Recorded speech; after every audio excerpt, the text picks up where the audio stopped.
Olga, thank you so much for coming from far across the world to be with us today. Well, thank you, Hillel, for having me here today, and thank you to you and Watch for all that you do. I was born in Pretoria, which is the capital city of South Africa, so I've never doubted that I was a South African. However, a few years ago, that certainty wavered. I was looking at a copy of my birth certificate when I noticed that the citizenship designated to me was not South African. I remember calling my dad and exclaiming, Dad, I'm not South African. And he responded, what are you talking about? Of course you are. I proceeded to explain to him that my birth certificate listed the city of my birth as Pretoria, but it gave me citizenship of Bophuthatswana. Wow, he replied. He and my mom had never picked that up. After a few inquiries to the Department of Home Affairs, I was issued with another certificate that stated my citizenship as South African. Bophuthatswana was one of the several homelands created within South Africa by the apartheid government as a place that black people were to live in according to their tribes. It was one of the products of the over 150 codified laws that were intricately and interwoven for the sole purpose to separate non-white South Africans from black South Africans, or rather from white South Africans, in all areas of life. Black South Africans were dispossessed of their land, homes, and livelihoods, and forcibly relocated to designated underdeveloped areas. Many were stripped of their South African citizenship. There was a season in my dad's life when his passport described him as stateless. Our only crime being black. By laws, black South Africans were prohibited from using the same transportation and health systems and from enjoying the same public amenities as white South Africans. We were denied the right to vote. We were forbidden from marrying someone of a different race. Not only could we not attend the same schools as white South Africans, the education system afforded to us was deliberately of a lower standard, underscoring the belief on which apartheid was premised. Black people were morally and racially inferior to white people, and so had to be separated from them on all levels of society and treated as second-class citizens. That was apartheid. That is not what Israel is. I often find myself in a comical state of disbelief and awe that Israel continues to be labeled as an apartheid state. I'm going to leave it in the interest of time to Yosef to describe Israeli life, but I will say this. The diversity of Israeli politics, policies, culture, and overall Israeli life is incomparable to apartheid South Africa. Because Israel haters are determined that Israel be accused of being an apartheid state and so be guilty of committing a crime against humanity, a new definition of apartheid is now being advanced by non-governmental organizations and authors to perpetuate this decades-old lie conceived by Soviet and Arab propaganda machinery. The disassociation of apartheid from the South African experience, which frankly is the genesis of apartheid, and imposition on Israel of the intent to commit apartheid is troubling for many reasons. It trivializes the humiliation and injustices endured by black South Africans who lived through apartheid and who still, together with their descendants, bear their scars of its legacy. I'm of the opinion that it goes further. I believe it erases the very real, very lived experiences of the brutality of apartheid, a reality that includes mothers who to this day do not know what happened to their children, and millions of black South Africans who had to flee their country and live in exile under fear of persecution purely because of the color of their skin. My people's history and our experience is being used as an anti-Semitic tool to politically, morally, and with the most incredible pretzel-like twisting and legal gymnastics that I have seen, legally delegitimize Israel with a hope to criminalize her. Israel critics who use the false apartheid claim often cite black Africans who hold or held similar views. They say things like, well, Bishop Desmond Tutu said that Israel's treatment of the Palestinians is apartheid. It is true that the late Bishop Tutu said these things. It is also true that South Africa's ruling party, the African National Congress, has in recent years adopted an increasingly antagonistic stance towards the Jewish state. But South Africans are not a monolith.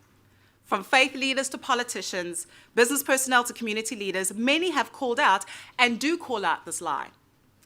In his address at the 37th Congress of the South African Jewish Board of Deputies, Nelson Mandela said, "We," referencing the African National Congress, "recognize the legitimacy of Palestinian nationalism just as we recognize the legitimacy of Zionism as Jewish nationalism. We insist on the right of the State of Israel to exist within secure borders, but with equal vigor support the Palestinian right to self-determination." King Goodwill Zwelithini, the late king of South Africa's largest tribe and ethnic group, the Zulus, retired Chief Justice of South Africa's Constitutional Court, Chief Justice Mogoeng, South African parliamentary member and leader of one of the opposition parties in South Africa's government, Reverend Dr. Kenneth Meshoe, Bishop Dr. Barnabas Lechanyana, leader of the Zionist Christian Church, the largest African-initiated church in Southern Africa, are names that you may not have heard before.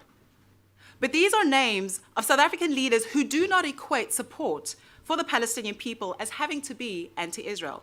They are leaders who publicly debunk the labeling of apartheid against Israel, who see the importance of a strong South Africa relationship for the benefit of all South Africans and all Africans. On 21 June 2004, former UN Secretary General Kofi Annan noted that the United Nations emerged from the ashes of the Holocaust, and that a human rights agenda that fails to address anti-Semitism denies its own history. He also said that the fight against anti-Semitism must be the United Nations fight, and that the Jews everywhere should feel that the United Nations is their home too. It thus boggles the mind why the United Nations Human Rights Council would establish a commission of inquiry that is anti-Semitic, that stretches indefinitely into the future and into the past, that is one-sided, and is chaired by someone who has made no secret her anti-Israel bias. The weaponization of apartheid by the United Nations and now the Commission of Inquiry makes a mockery of what the United Nations was mandated and is mandated to do, and that is enhance international cooperation for the promotion and protection of all human rights. The continued misuse of apartheid makes peace for Israelis and Palestinians unattainable because it creates a barrier from holding Hamas and the Palestinian Authority accountable for their mistreatment of the Palestinian people. It attacks, as well as attacks against Israelis, be they Jewish, Arab, Druze, and Christian, and because it prevents the truth. There can be no justice without truth. The apartheid narrative also has implications for a region whose significance in this conversation cannot be ignored, and that is Africa. In 2021, Israel was rightfully awarded observer status at the African Union. Arab leaders have led the protest in denouncing this move. Surprise, surprise. Oh, the hypocrisy that the Palestinian Authority should enjoy observer status, but a country that has done much good for African nations and the African people should be denied this same privilege. When members of the African Union gathered earlier this year to vote whether to retain or remove Israel's observer status, Moussa Faki Mahamat, chairperson of the African Union Commission, noted that 44 of the 55 countries that comprise Africa recognize Israel and have established diplomatic relations with the state. Many African states have opened their markets and economic space to Israeli enterprises and have signed cooperation agreements in fields including, but not limited to, education, defense, security, intelligence, nuclear cooperation, agriculture, technological innovations, health, economy, and finance. It is thus a mystifying situation that this reality is not reflected by African nations at the United Nations. The apartheid lie is instead brandished against the strengthening of ties by African nations with Israel. African nations are expected to, and have indeed made peace and forged close ties with nations that colonized us, that enslaved our people, and that slaughtered us like animals.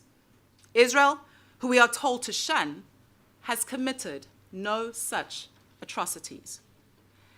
As a proud daughter of the African continent, I respectfully ask African leaders, how has lending support for hatred against the Jewish people progressed the needs of the continent?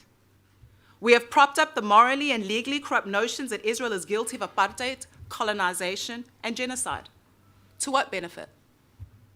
Africa is now the global eye of terrorism, and slavery is rampant in no less than 5 African countries, some of which have already had a seat and do have a seat on the Human Rights Council. Our support for the Palestinian people should be lent where it will change the status quo, demanding their liberation from Hamas and Palestinian leadership that denies them basic and fundamental human rights. We have for far too long lent our name, lent our history, lent our votes to the centrality of a program that seeks to demonize and isolate the Jewish state, more so than it seeks to improve the lives of the Palestinian people. It is time for Africa to reassume her rightful place as a leader in relations with Israel, just as she did 3,000 years ago by way of Queen Sheba, who visited King Solomon in Jerusalem. As was evidenced at the dawn of many African democracies in the 1950s and 1960s, close relations with Israel has real and meaningful economic, health, food security, counterterrorism, and many other benefits for the African people. I would have never thought that I would ever quote Elvis Presley, but allow me to do so as I close. There's a first time for everything. Elvis said, "Truth is like the sun. You can shut it out for a time, but it ain't going away." Here is to continuing to work towards the day when the light of truth will shine through the corridors of the United Nations and illuminate all its chambers. The truth that, in the words of Dr. Martin Luther King Jr., Israel is one of the great outposts of democracy in the world and a marvelous example of what can be done, how desert land can be transformed into an oasis of brotherhood and democracy.